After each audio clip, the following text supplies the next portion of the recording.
look fake to you? No. No, didn't look fake to me either. I was just wondering what was your opinion?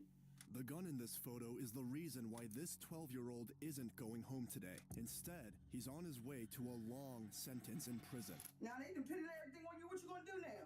He might seem innocent, but surveillance footage found him running from a crime scene where a homeless man lost his life. And while he's good at playing dumb and naive, his behavior and reactions to evidence link him to one of the worst crimes a boy his age has ever committed. The tears in your eyes that are about to come out? You feel bad for what happened?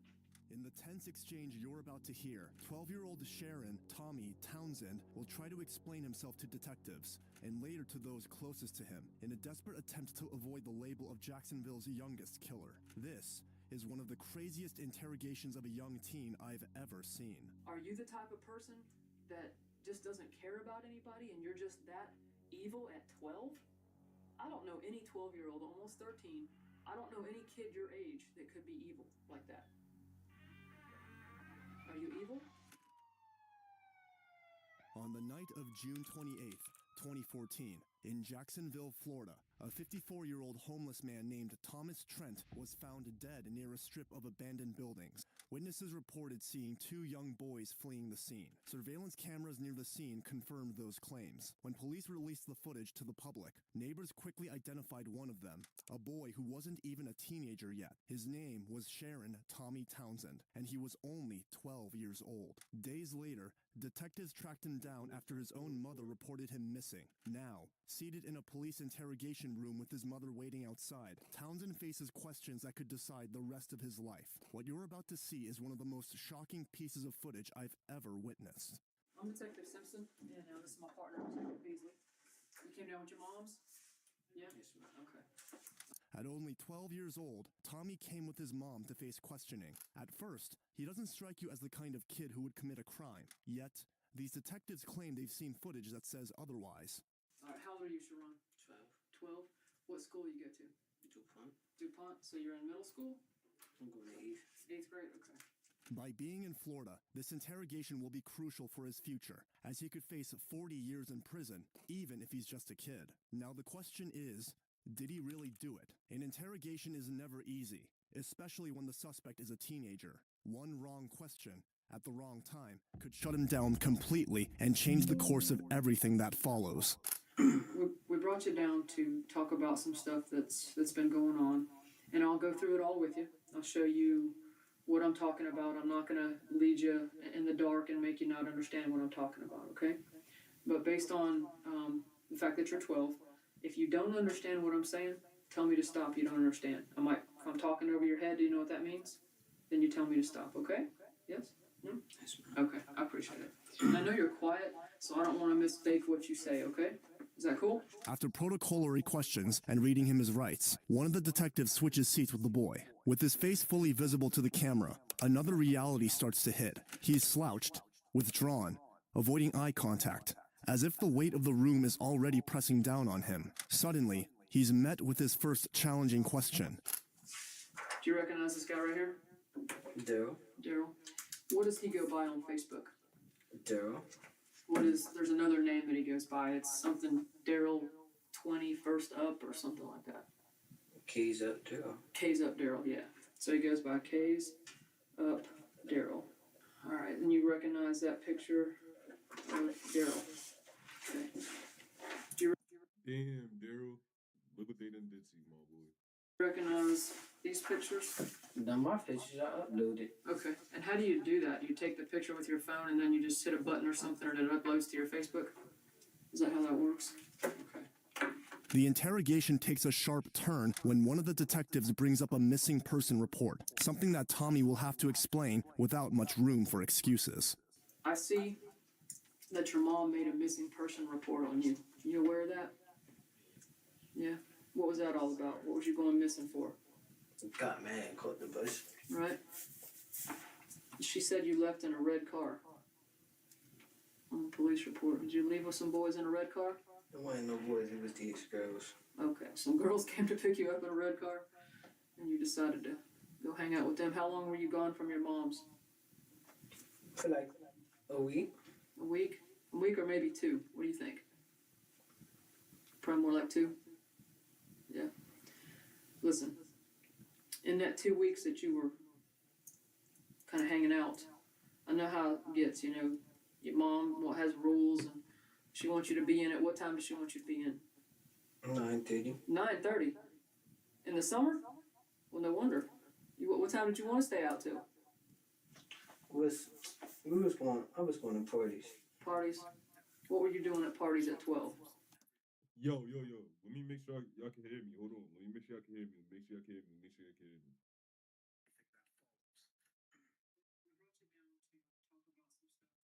brought you down to talk about some stuff that's been going on, and I'll go through it all with you and show you what I'm talking about. I'm not gonna lead you in the dark and make you not understand what I'm talking about, okay? But the fact that you're 12, if you don't understand what I'm saying, tell me to stop.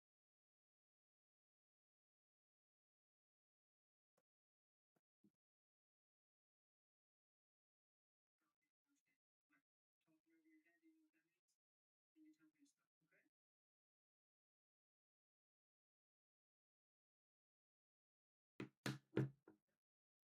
Okay, I appreciate it. I know you're quiet, so I don't want to mistake. Okay? Is that cool? After protocolary questions and reading him his rights, detective switches seats with the boy. With his face fully visible to the camera, another reality starts to hit. He's slouched, withdrawn, avoiding eye contact, as if the weight of the room is already pressing down on him. Suddenly, he's met with his first challenge. Do you recognize this guy right here? Daryl. Daryl. What does he go by on Facebook? Daryl. There's another name that he goes by. It's something Daryl 21st of or something like that. K's up Daryl, yeah. So he goes by K's up. Daryl.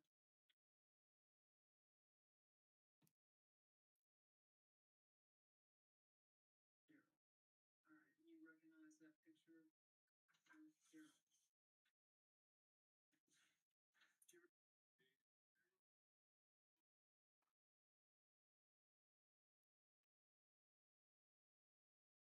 or something and it uploads to your Facebook?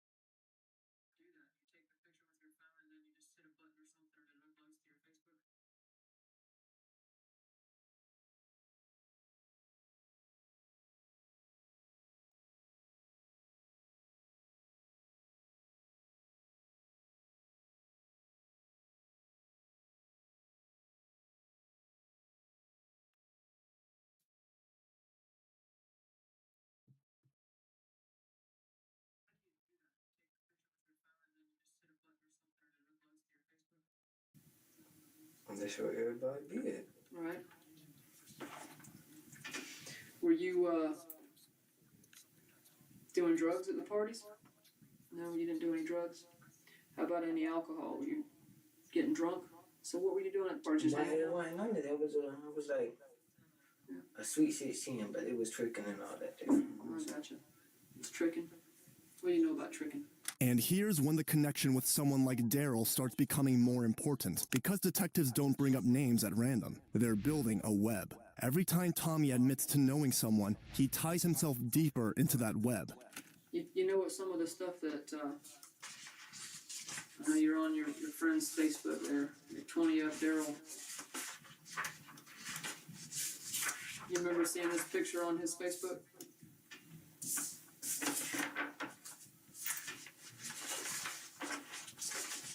You remember seeing that?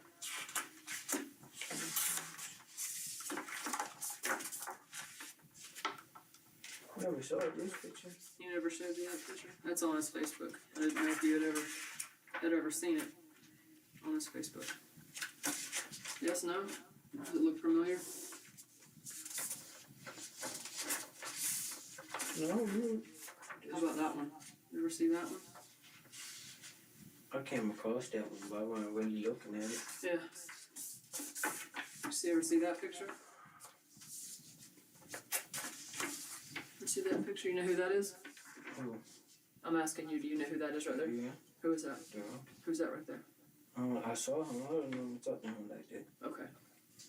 You ever know Daryl had a brother? We call each other brothers, but I didn't know if it was blood or Blood or not? Okay. All right. So this picture is Daryl and a guy that you just know. Do you? I like talked to him, Talk but to him? I never got his name. And all Okay, I got it. And you've not seen this picture on his Facebook, but you have seen this that. one. Like one time. Right. Which one is Daryl? That one in the middle with the white tank top on. What's it look like he's holding? A gun. A gun. So he's holding a gun. The detectives already know the answers, but they're watching Tommy's face as much as they're listening to his words. Every recognition and every denial becomes one more brick in the wall they're closing in around him. It's worth noting that his mother does not accompany him during questioning, but detectives took advantage of that, giving us the footage we're watching. This is some information that we pulled from his site, and it tells me below that this is one of the pictures. I've got the actual thing itself, but this is just a picture. What does that look like? A gun. A gun. Does it look fake to you? No. No? Didn't look fake to me either. I was just wondering what was your opinion? That one's kind of hard to say, but what do you think is that a real gun? I don't know. You don't know? See it. Yeah, it's hard to see, isn't it? But you can tell it's some sort of gun, whether it's real or not. Are you in this picture at all? I don't see you. No. No. Doesn't he hang out with little older boys? I guess I only saw him with his brother and sister. Yeah. Brothers. Alright, so you know Zari. This is definitely you. Keep that up top. Alright, and let's talk about your Facebook. This is you, Tommy Townsend. And that says, nigga playing with stick, they ain't even got. That no might cost him the detective's trust, because somewhere else in that building, Daryl has also shared his version of the story. Yo, did she just say what the? Yo, let me find out. And that says, nigga playing with stick, they ain't even got. That no might cost him the detective's trust, because somewhere else in that building, Daryl has also shared his version of the story. Suddenly, Tommy is no longer speculating about photos. Nah, hold on. I know I'm not bugging, bro. Let's talk about your Facebook. This is you, Tommy Townsend. And that says, nigga playing with stick, they ain't even got. That no might cost him the detective's trust, because Yo, she just said nigga.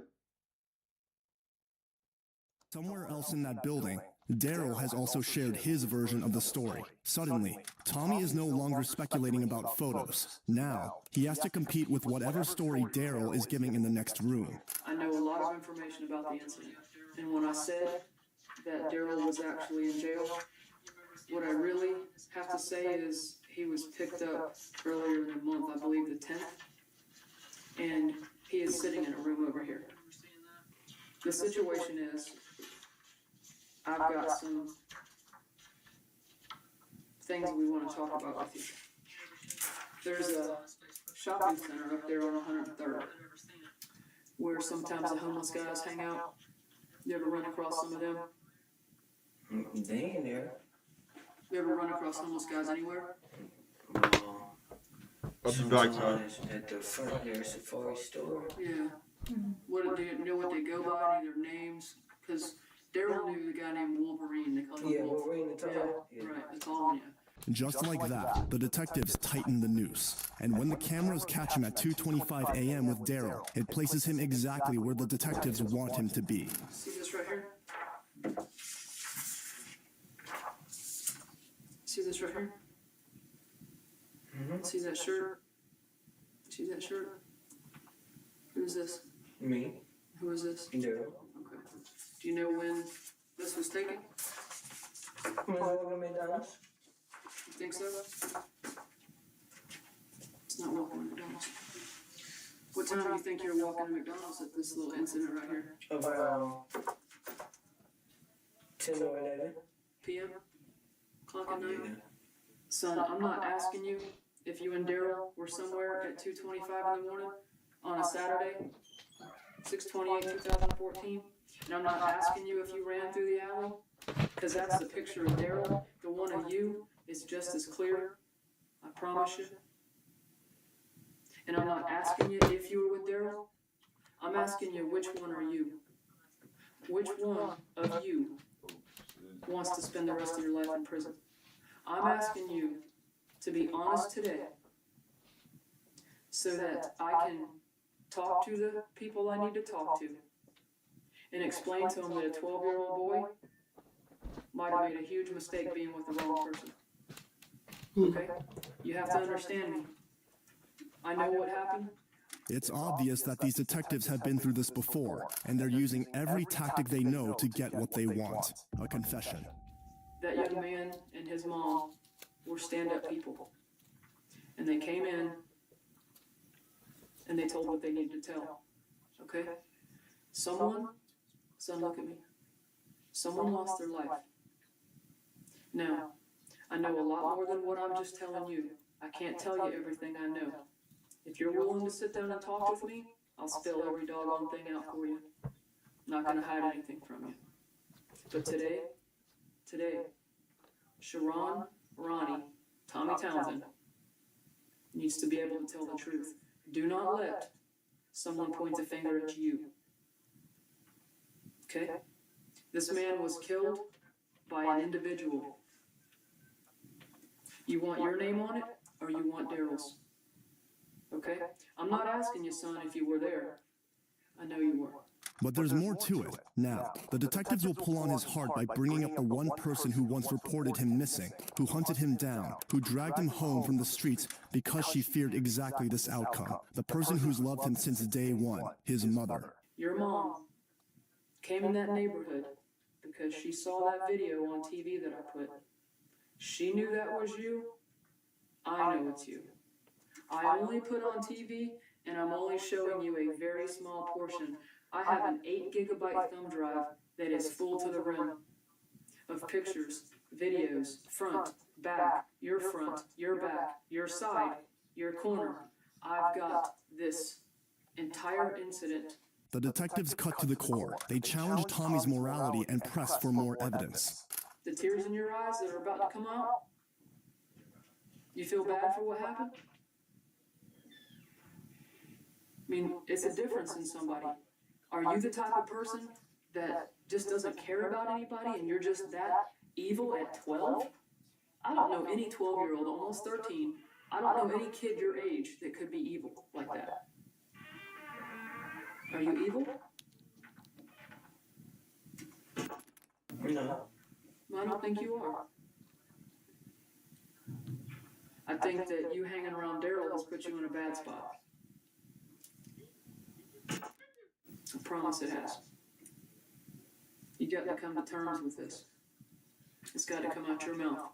Who did what? So I can clearly understand. I need to know a couple things.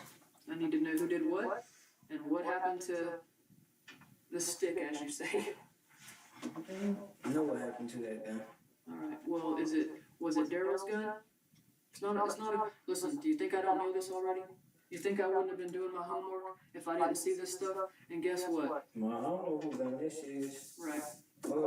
At first, Tommy dodges the questions, but then he starts describing some details that can't go unnoticed.